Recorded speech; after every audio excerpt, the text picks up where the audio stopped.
கிறிஸ்தேசுவில் அன்புக்குரிய சகோதர சகோதரிகளே, பல வருடங்களுக்கு பிறகு இப்பொழுதுதான் இப்படி ஒரு மகிழ்ச்சியான கூட்டத்தை பார்க்கின்றேன்.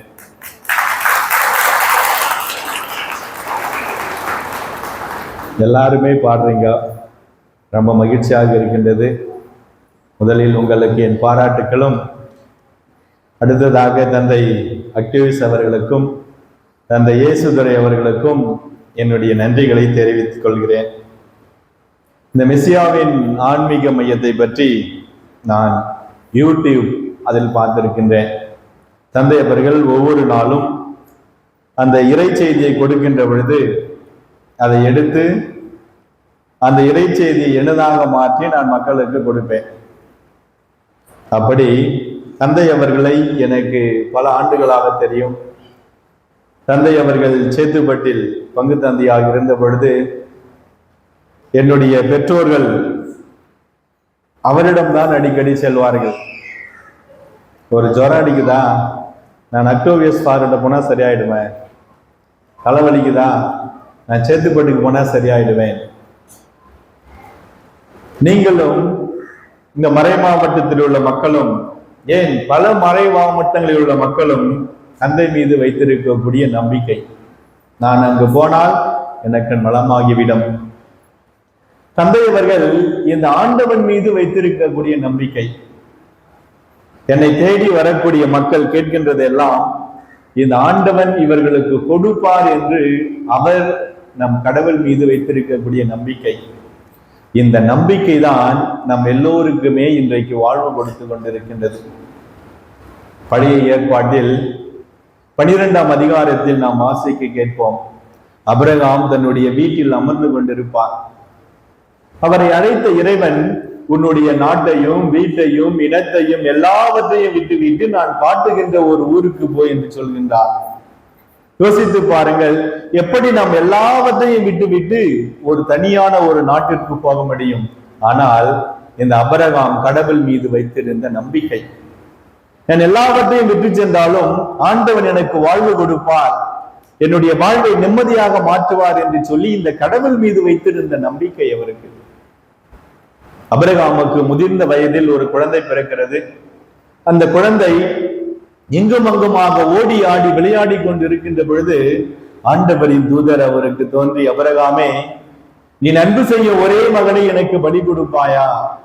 யோசித்து பாருங்க, நம்ம வீட்டுல 10 பிள்ளைகள் இருந்தாலும் ஒரு பிள்ளையை கடவுளுக்கு கொடுப்பதற்கு யோசிக்கின்றோம்.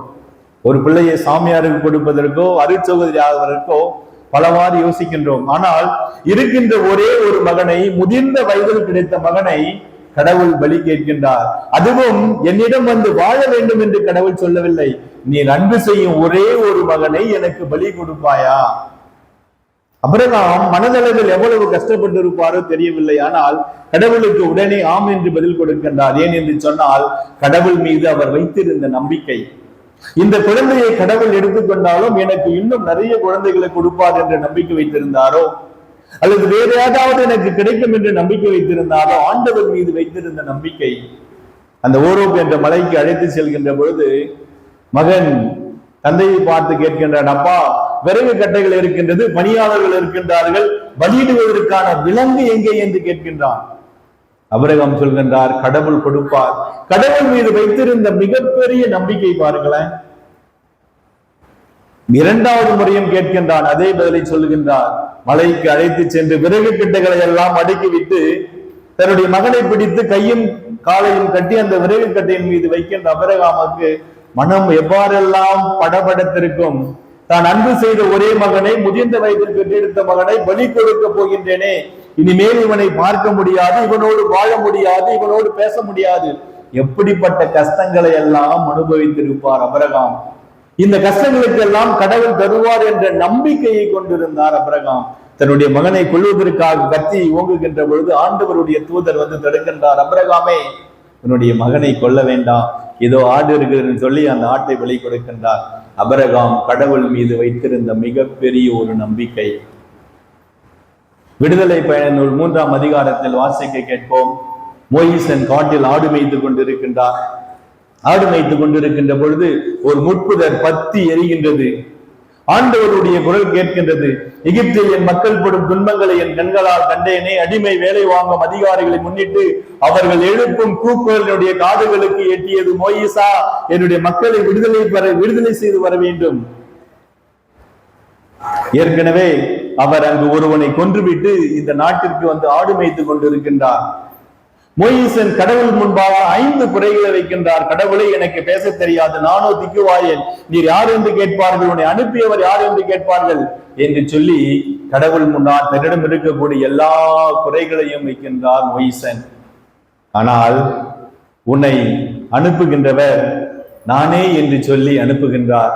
ஒரு திக்குவாயன் அரசன் முன்பாக சென்று பேசி லட்சக்கணக்கான மக்களை மீட்டுக் கொண்டு வருகின்றார். பாலும் தேனும் பொழியக்கூடிய நாட்டுக்கு வந்து அவர்களை சேர்க்கின்றார். யோசித்து பாருங்களேன், ஒரு நாட்டில் பாலும் தேனும் பொழிகிறது என்று சொன்னால் அந்த நாடு எவ்வளவு வளமை மிக்க ஒரு நாடாக இருக்கும். 40 ஆண்டுகள் அந்த மக்களுக்கு உணவு கொடுத்து, உடை கொடுத்து, தண்ணீர் கொடுத்து, மருத்துவம் கொடுத்து அவர்களை பாதுகாத்து வந்தது எப்படி என்று சொன்னால், இந்த மோயிசன் கடவுள் மீது வைத்திருந்த நம்பிக்கை. கடவுள் எனக்கு வாழ்வு கொடுப்பார், கடவுள் என்னை வழிநடத்துவார், கடவுள் எல்லாவற்றையும் எனக்கு கொடுப்பார் என்று சொல்லி மோயிசன் இந்த ஆண்டவன் மீது வைத்திருந்த நம்பிக்கை. சாமுவேல் புத்தகத்தில் அண்ணா என்ற பணிப்பெண் தினமும் அண்ணா என்ற ஒரு பெண் ஆலயத்தில் சென்று தினமும் அழுது கொண்டிருப்பாராம். கடவுளே, இந்த ஊரில் பார்ப்போர் எல்லோரும் என்னை மகனி என்று ஏளனம் செய்கின்றார்கள், எனக்கு ஒரு பிள்ளை வரம் கொடுங்கள் என்று சொல்லி தினமும் ஆலயத்தில் வந்து அழுது கொண்டிருக்கின்ற பொழுது குரு ஏலி வந்து அங்க சொல்லுவாராம், நீர் என்ன குடிகாரியா, குடித்து விட்டு வந்து ஆலயத்தில் பிதற்றி கொண்டிருக்கின்றார், எழுந்து வெளியே செல் என்று சொல்லுகின்ற பொழுது அண்ணா என்ற அந்த பெண் சொல்லுவாள், குருவே, எனக்கு ஒரு குழந்தை வர வேண்டி நான் ஆண்டவனிடம் வேண்டிக் கொண்டிருக்கின்றேன்.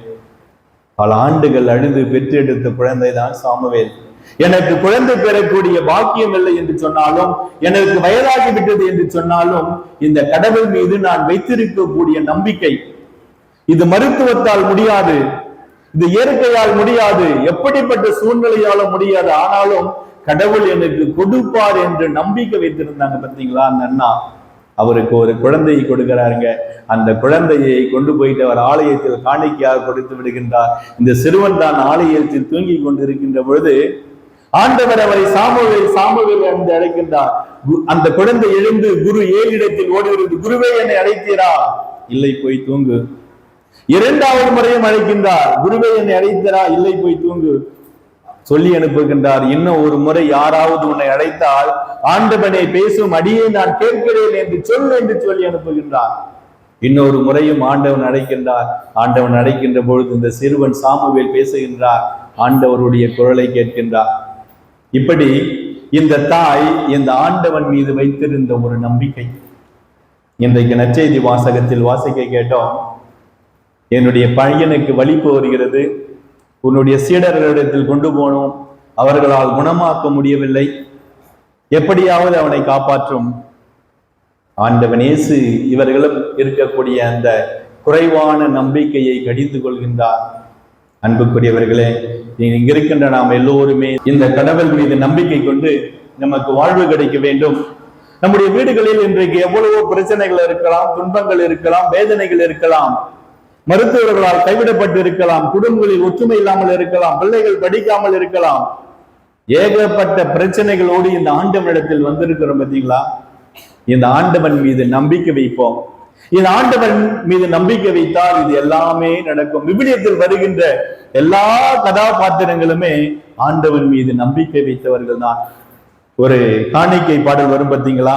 கோதுமை மாவுடன் என் மனதை கொண்டுள்ள ஆசைகள் பிசைந்தெடுத்து வேதனை தீயினில் வேக வைத்து நெல் வெண்ணிறை அப்பமாய் கொண்டு வந்தோம்.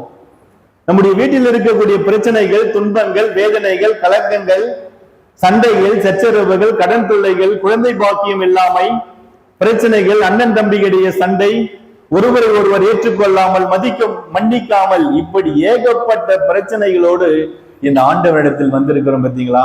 இன்றைக்கு நாம் ஒப்பு கொடுக்க போகக்கூடிய அந்த வெண்ணிறை அப்பம் எப்படிப்பட்டது என்று சொன்னால், நம்முடைய வீட்டில் இருக்கக்கூடிய எல்லா பிரச்சனைகளையும், வேதனைகளையும், துன்பங்களையும் வேதனை தீயினில் வேக வைத்து இந்த ஆண்டவனுக்கு வெண்ணிறை அப்பமாய் ஒப்பு கொடுப்போம்.